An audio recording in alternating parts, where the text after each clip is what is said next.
ఆహార పదార్థాలలో కల్తీకి పాల్పడితే కఠిన చర్యలు తప్పవని ఫుడ్ సేఫ్టీ అధికారి ప్రణీత్ కుమార్ తెలిపారు.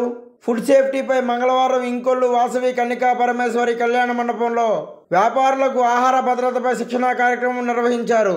ఈ సందర్భంగా ఫుడ్ సేఫ్టీ అధికారి ప్రణీత్ కుమార్ మాట్లాడుతూ వినియోగదారులకు నాణ్యమైన ఆహారాన్ని అందించాలన్నారు.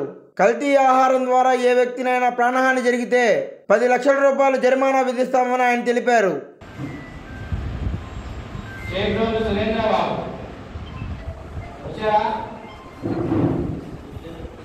ఎగ్జామ్ క్వాలిఫై అవుతానే కదా సర్టిఫికేట్ వచ్చేది కాబట్టి ఆ ఎగ్జామ్ పేపర్ కూడా ఉంటుంది, మీరు రాయాలి. ఒక 2-3 మినిట్స్ సార్ ప్రణీత్ సార్ మీతో మాట్లాడతారు, కొన్ని జాగ్రత్తలు చెప్తారు. ఒకసారి వినండి.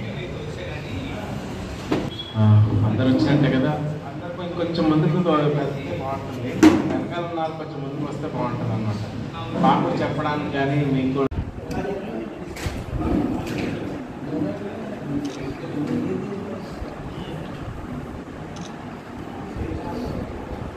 Food safety standards authority of India ఆదేశాల మేరకు Andhra Pradesh food safety director Purnachandrarao గారు, అదేవిధంగా fast track food safety training nodal officer Ravinder Reddy గారు, అదేవిధంగా జిల్లా అసిస్టెంట్ ఫుడ్ కంట్రోల్ ప్రభాకర్ గారి ఆధ్వర్యంలో ఈ రోజున ఇంకోల్ మండలంలో ది కిరాణా వ్యాపారస్తులందరూ కూడా శిక్షణ, ఆహార భద్రతపై శిక్షణ ఇవ్వడం జరిగింది.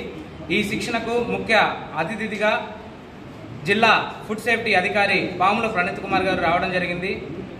శిక్షణలో ప్రతి ఒక్క వ్యాపారస్తుడు ఏ విధంగా వ్యాపారం చేయాలనిపై శిక్షణ ఇవ్వడం జరిగింది. అనంతరం తగిన కల్తీలు ఎలాంటి లేకుండా కొన్ని జాగ్రత్తలు ఇవ్వడం జరిగింది. ఈ శిక్షణకు హాజరైన ప్రతి ఒక్కరు కూడా సరిగ్గా కల్తీలను గుర్తించి వ్యాపారం చేయవలసిందిగా ఈ శిక్షణలో నేర్పించడం జరిగింది.